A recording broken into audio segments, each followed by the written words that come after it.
Los conceptos emitidos en el siguiente programa son de la exclusiva responsabilidad de sus productores. Telecanal 28, televisión a tu medida.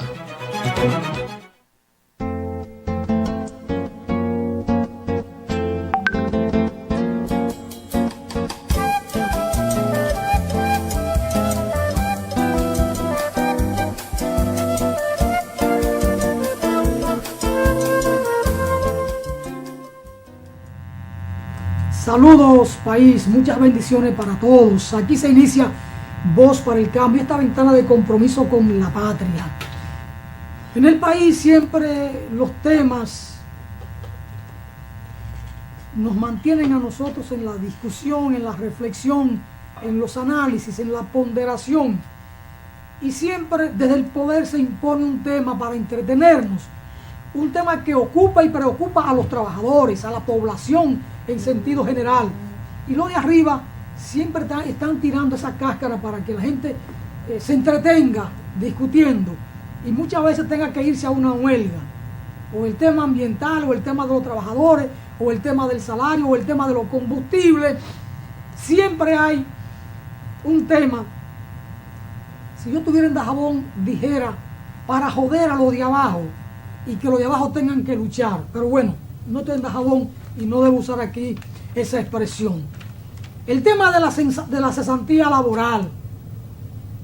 Tenemos años en esa discusión.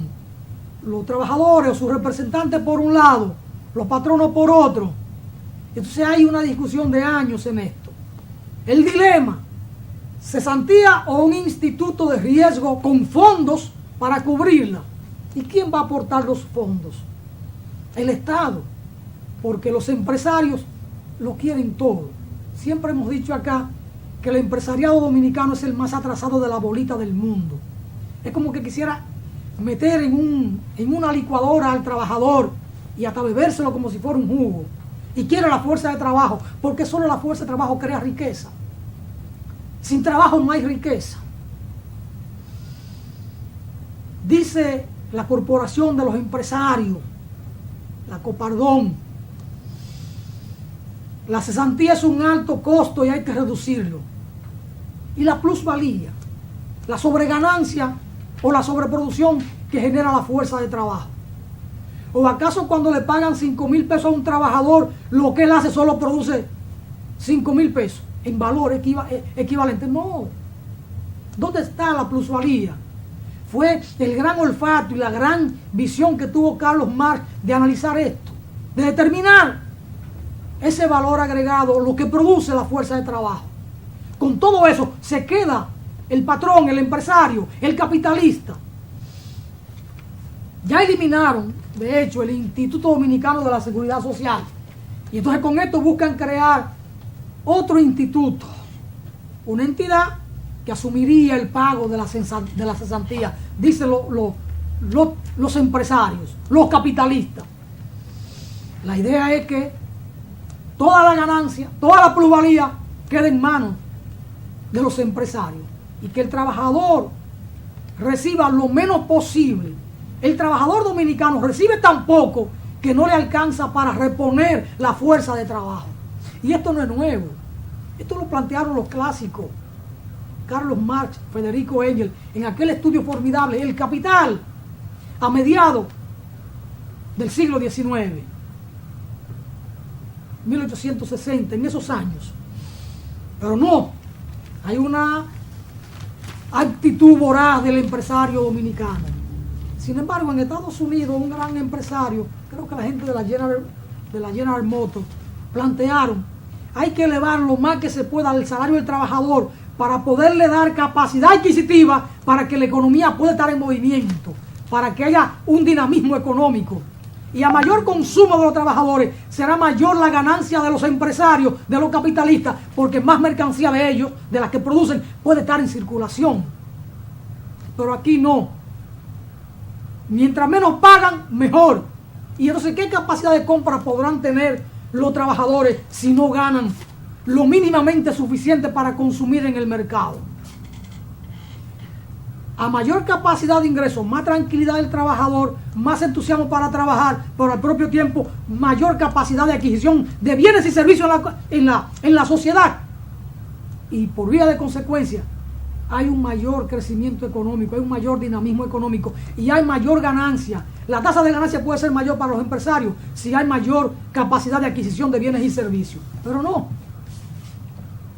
hay visión para esas cosas. El tema de la cesantía, dice Antonio Siriaco Cruz, un académico de la Universidad Autónoma de Santo Domingo, ha estado presente en la discusión en torno al Código Laboral en la República Dominicana por años. Y ahí se plantean diferentes opiniones y sugerencias al respecto, diferentes vías. La de los empresarios es simplemente pagarlo menos y tirarle a través de este instituto, porque ¿para qué cierran el Instituto Dominicano de la Seguridad Social para crear otro instituto?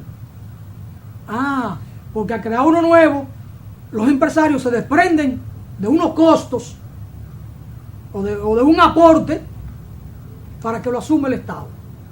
Y ahí está el tema en discusión. Y cuando uno ve estos temas, uno tiene que pensar en la función del juez. ¿Cuál es la función de un juez?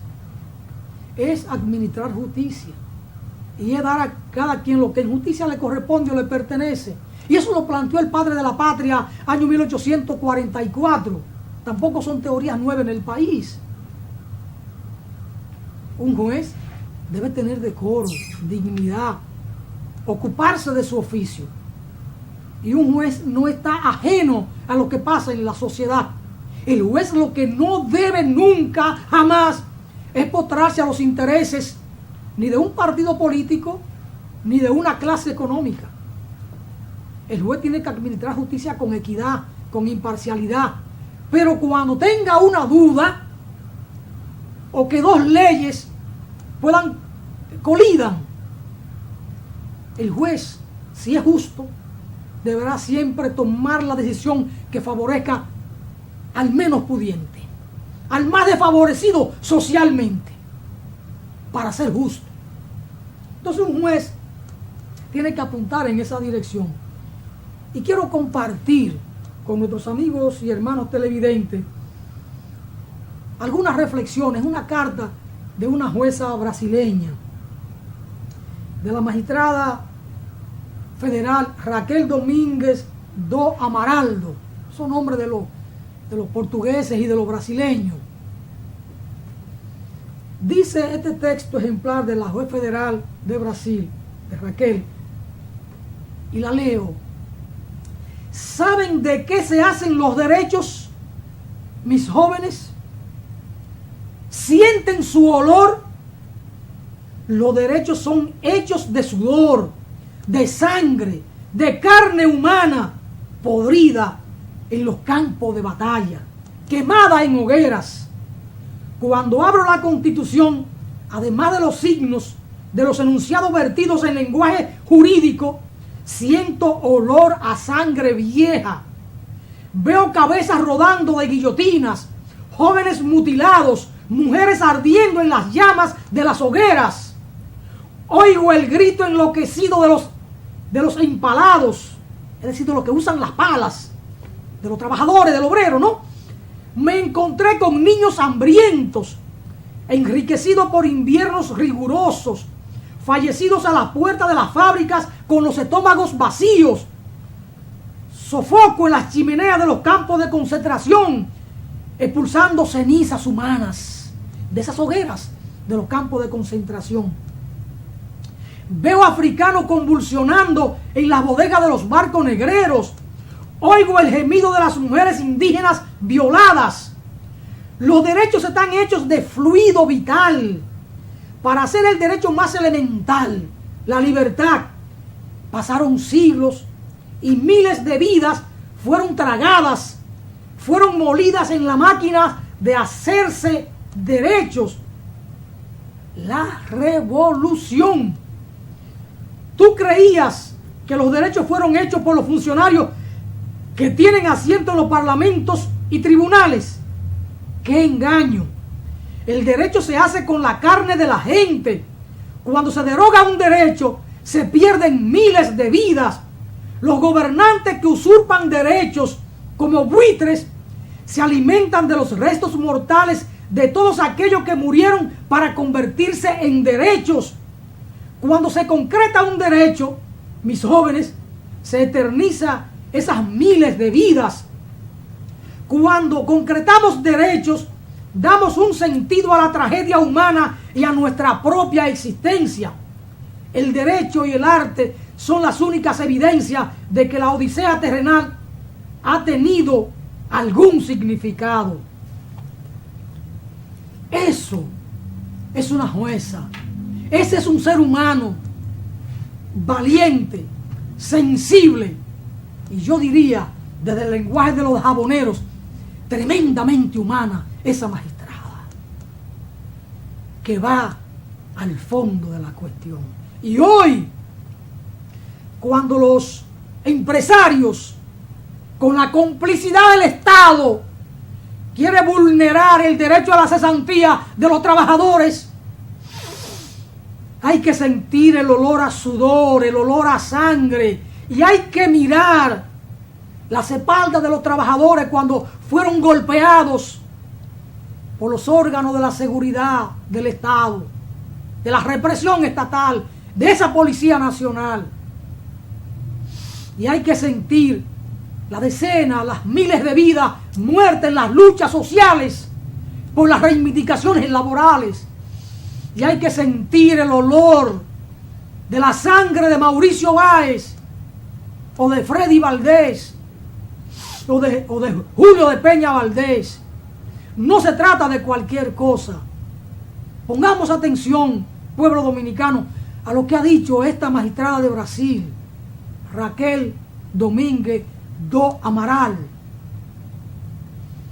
Cuando se conculcan los derechos, tiene ese olor vital, el olor a sangre. Tiene ese grito de los torturados en las cárceles por haber tomado las calles para la lucha social, para las reivindicaciones laborales. Estamos en un momento de la historia en la República Dominicana y en la humanidad que debe llamarnos a profundas y dolorosas reflexiones, porque hay un capital financiero internacional dominando la geopolítica, dominando el mundo, dominando la política, muy voraz, que lo quiere todo, en que el ser humano no cuenta, solo cuentan los intereses mercuriales. Y cuando conculcan esos derechos de los trabajadores, de los pobladores, hay que sentir también ese olor al mercurio. Y uno, cuando hace alusión al mercurio, es a esos intereses mercuriales de los empresarios, de los ricos, que lo quieren todo. Y esa complicidad de los gobernantes, de la clase política gobernante con los empresarios. Y no tienen miramiento para ahogar a los trabajadores y a la población. Hoy es martes y tenemos, como de costumbre, el segundo martes de cada mes, tener al maestro Celedonio Jiménez para reflexionar y analizar temas muy puntuales, desde la óptica del maestro, del sociólogo, del investigador, pero sobre todo también del ser humano sensible, al que le duelen la tragedia de la población, de la humanidad, de los trabajadores. Maestro, una larga introducción he hecho para servirle un poco la mesa a su comentario, y ahí le dejo con la lectura de esta carta de la magistrada brasileña Raquel Domínguez do Amaral. Buenos días, Alfonso, buenos días, queridos televidentes. Yo pienso que esta carta es un excelente y oportuno mensaje a la humanidad por parte de una jueza perteneciente al denominado por algunos tercer mundo, una jueza brasileña. Muy oportuno porque en la actualidad, tanto internacional como en la República Dominicana, hay quienes se empeñan andando en una dirección contra el reloj de conculcar los derechos humanos, de conculcar los derechos de los trabajadores, los derechos de los infantes, los derechos de las mujeres. Y tal como ella plantea, los derechos son frutos, son atributos, resultado de largos y duros procesos, donde muchos han puesto sudor, lágrima, sangre. No son atributos que han sido regalados, que son fruto, no son fruto de la magnanimidad de patronos o funcionarios, de legisladores o de figuras con potestades para ello. Son fruto del esfuerzo de muchos, que tal como ella ha dicho, ha significado sangre, ha significado muerte. Por tanto, yo creo que es fundamental entender que esos atributos, esos derechos que han costado tanto sacrificio, que han implicado tanto tiempo, tienen que ser defendidos, tienen que ser reclamados, tienen que ser demandados. No son regalos, son atributos que deben ser exigidos. Yo creo que ella ha puesto muy claro de manifiesto que los derechos son un reconocimiento a largos procesos de entrega, de sacrificio de muchos. Por tanto, yo creo que debemos tener toda claridad y toda voluntad de impedir que los derechos sean conculcados. Solamente bajo el predicamento atrasado de nuestros empresarios es posible entender que a los trabajadores dominicanos se le quiera conculcar un derecho tan fundamental como el de la cesantía. Hay países donde a los trabajadores que por determinadas circunstancias en un momento determinado no se les puede ofrecer un empleo, pero se les paga un salario de sustitución por ese derecho y en función de esa realidad. Entonces, bajo ningún concepto se puede aceptar en la República Dominicana que un atributo, que un derecho como el de la cesantía pueda ser echado atrás por los empresarios de nuestro país. Yo llamo a los trabajadores dominicanos, a la población dominicana, a apoyar firmemente a los trabajadores dominicanos para que no se le conculque el derecho a la cesantía. Justamente en el día de mañana se va a efectuar una marcha a partir del Parque Enriquillo, partiendo del Parque Enriquillo y llegando al Palacio Nacional, donde los trabajadores dominicanos y todos los que los apoyamos vamos a marchar en defensa de ese sagrado derecho a la cesantía. Gracias, maestro. Como cada martes usted nos acostumbra a recibir en el periódico El Día un artículo de profunda reflexión suya. Dado el tema en discusión en estos días en la República Dominicana con lo de la cesantía y las discusiones que uno ve cada día en los medios de los trabajadores a través de su representación sindical, que está en un momento muy malo, muy frágil, problema muy propio del sindicalismo en la República Dominicana con los patronos, con los empresarios, y el tema de la cesantía. Hay unas argumentaciones ahí de los patronos, de los empresarios, de por qué no debe continuar aplicándose la cesantía, sino que se le entreguen al trabajador una vez sea desahuciado o liquidado unos 6 salarios, que no con el tope de 10,000 pesos. no serían nunca más de 60,000 pesos. Y cuando se liquida a un trabajador ya que tenga 50, 48, 60 años y se le ponen en sus manos 60,000 pesos, ¿para qué da eso? ¿Para qué da eso? Es una forma del empresario quedarse con todo. Y después entonces buscar mecanismos para que sea el Estado quien compense. Al final el Estado, como irresponsable que es, no aporta nada. Al fin y al cabo, ¿qué vino a hacer en estos 30, 40, 50 últimos años el Seguro Social? Poca cosa. Poca cosa. Aquí hay un almacén para acumular ahí seres humanos en unas condiciones infrahumanas. Y ahora quieren los empresarios constituir con el Estado otro instituto para que sea este el que se haga responsable de la cesantía. Y dicen, entre otros los argumentos que plantean, es que de la ley 8701 para acá de Seguridad Social ya no es necesario la cesantía.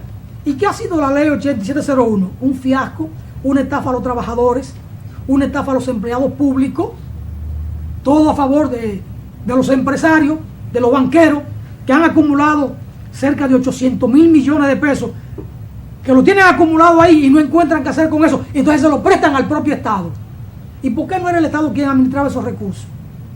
No, porque hay una clase empresarial que es la que domina a los políticos en esa componenda, y los políticos que entran en ese juego siempre en desventaja del gran pueblo y del gran pueblo trabajador. Aquí se han dicho muchas cosas de los trabajadores, de que si el dominicano es Aragán, que si lo heredó de los españoles y todo esto. En el artículo de hoy del maestro Celedonio Jiménez, bajo el título ¿Es trabajador el dominicano? Yo pienso que sí. Y le voy a pedir al maestro una reflexión al respecto, que recoja un poco la tendencia de su artículo. Pero hay un párrafo del maestro que yo lo quiero leer en este artículo. Es el penúltimo párrafo del artículo. Él dice: en la República Dominicana no debieran existir las bancas de apuestas. No se debiera hacer descansar el destino personal o familiar en la suerte. Pero estas son hoy una muy lamentable realidad, justificada por algunos bajo el predicamento de que son una fuente de ocupación laboral. ¿Y qué tipo de empleo dan en una banca de apuestas? 3 y 4 mil pesos. Y en algunos casos 2,000 pesos en algunas comunidades rurales, como en la comunidad allí de Caño Piedra en Bonao, donde yo estoy todos los fines de semana, el salario de 3,000 pesos para una muchacha que atiende una banca de apuestas. ¿Y qué se puede hacer con 3,000 pesos? En un campo, comprar yuca y batata, y a veces huevo, no más. Don maestro, el dilema de la discusión hoy con los trabajadores, y este artículo tan, iba a decir, tan ponzoñoso suyo, porque es muy acucioso. Quizás esa es la palabra más correcta, muy acucioso, porque va a Bonó y a Moscoso Puello sobre el tema de si el dominicano es o no un pueblo trabajador. Muy bien, yo pienso que el artículo se inserta dentro de una discusión actual, o sea, toma bastante vigencia en función de que yo al final del artículo planteo que justamente el hecho de que en nuestro país haya tanta traba a los trabajadores se constituye en un factor que puede empujar a los sectores trabajadores a una postura dudosa con respecto a la pertinencia del trabajo. Pero antes de plantear ese párrafo final, que yo digo se corresponde con una discusión actual como el tema de la cesantía, quisiera hacer una panorámica de qué es lo que refiero en el artículo. Bueno, pues el título expresa mi inquietud, la pregunta de si es trabajador o no el dominicano. Y en ese sentido hago referencia a distintos puntos de vista. Puntos de vista, uno que tiene que ver con lo señalado por Francisco Moscoso Puello, y otro con el planteo de un pensador de una valía grande de nuestra sociedad, que es Pedro Francisco Bonó. restaurador, patriota.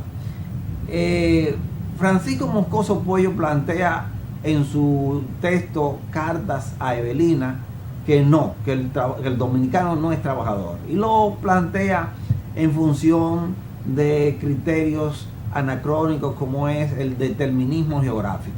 Dice que aquí tenemos un clima, una fertilidad en la tierra que no obliga al dominicano a prever para el futuro inmediato, que no obliga a ser laborioso, porque siempre hay bastantes productos, y su posición en general es de que el dominicano no es trabajador.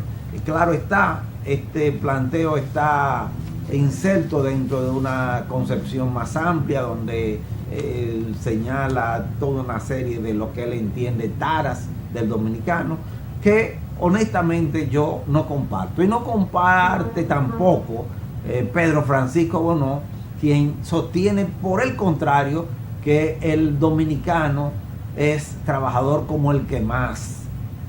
De sol a sol trabaja nuestro campesino, ha trabajado nuestro campesino.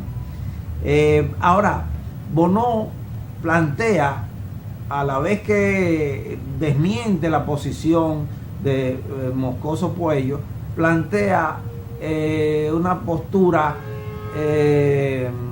donde explica el porqué de ciertas posiciones que lo que él llama dificultan la voluntad de trabajo del dominicano. Él habla de una serie de instituciones, habla de una serie de hábitos heredados, como son, señala él, por ejemplo, la cantidad de fiestas de guardar en la República Dominicana, la cuestión de los juegos de azar, la cuestión de la tendencia a procurar el privilegio en determinadas situaciones y circunstancias y coyunturas. Y entonces esto yo lo he tomado como un referente para situar cómo la existencia de salarios precarios, de sueldos precarios en la República Dominicana, de pensiones penosas en la República Dominicana, y de actitudes como esta de querer conculcar el derecho a la cesantía de los trabajadores, son otros factores ya más contemporáneos que vienen a obstaculizar esa voluntad de trabajo del dominicano. Es decir, en la medida que el dominicano ve que se le pone una serie de valladares, de dificultades, de trabas para su trabajo, y para que el fruto de su trabajo a posteriori, es decir, ya luego que él no pueda ejercer el quehacer físico,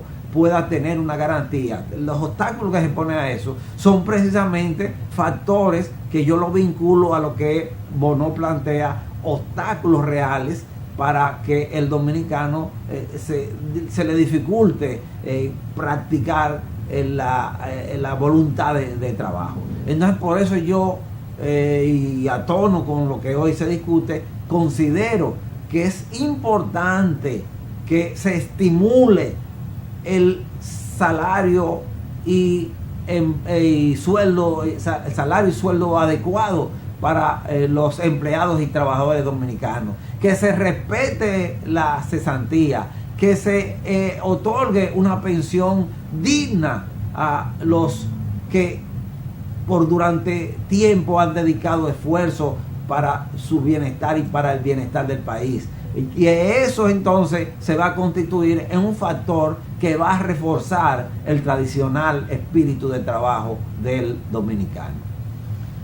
Aquí siempre comentamos estos temas. La actitud de los empresarios que lo quieren todo, que no tienen una visión desarrollista, y la actitud de los políticos que se creen que llegan al poder para eternizarse. Todos llegan con un discurso, hacen lo contrario y quieren allí quedarse, a la buena o a la mala. El tema de la corrupción y de la impunidad y cómo asedian a los trabajadores y cómo asedian al pueblo. La factura de los servicios tan cara, los servicios médicos tan precarios, los campos en ruina, quedándose solos. Todo eso va creando una situación que hacen algo más que imposible la vida en la sociedad dominicana de estos tiempos.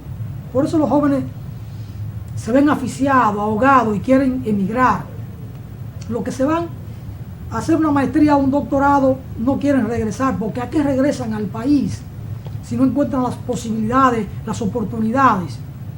Los otros en los barrios y en los campos, una parte de esa juventud termina en actos reñidos con la moral, con la costumbre y con la ley. Es decir, terminan en actos delictivos. Por eso tenemos esa banda, digamos, de rateros, o de las calles, o de los barrios, los que asaltan ahí en la Duarte con París o en una comunidad rural, porque no ven oportunidad en la sociedad. Digo todo esto para traer a colación y cerrar este segmento, una frase del presidente norteamericano John F. Kennedy, asesinado por el propio imperio, por la clase gobernante norteamericana, porque no fue que a un loco se le ocurrió darle un tiro. En Estados Unidos, ese Pentágono, esos que gobiernan, que dirigen, no dirige el presidente, dirige un sector de poder, ese emporio industrial militar. ¿Fue quien lo mató a John F. Kennedy? Por algunas actitudes de carácter democrático, como le cerraron el paso en su momento a Jimmy Carter, o después a Al Gore, que fue vice con Bill Clinton. Y esta frase de John F. Kennedy: los que hacen imposible la revolución pacífica harán inevitable la violenta.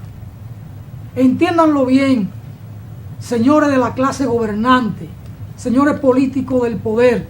Ustedes están llevando a este pueblo a un callejón sin salida. Si ustedes no contribuyen para mejorar las condiciones de vida, de decencia, de seguridad ciudadana, del hábitat en la República Dominicana, están llevando a este pueblo a un callejón sin salida. Y les reitero, les leo de nuevo la frase de John F. Kennedy: los que hacen imposible la revolución pacífica harán inevitable la violenta. Vamos a la pausa.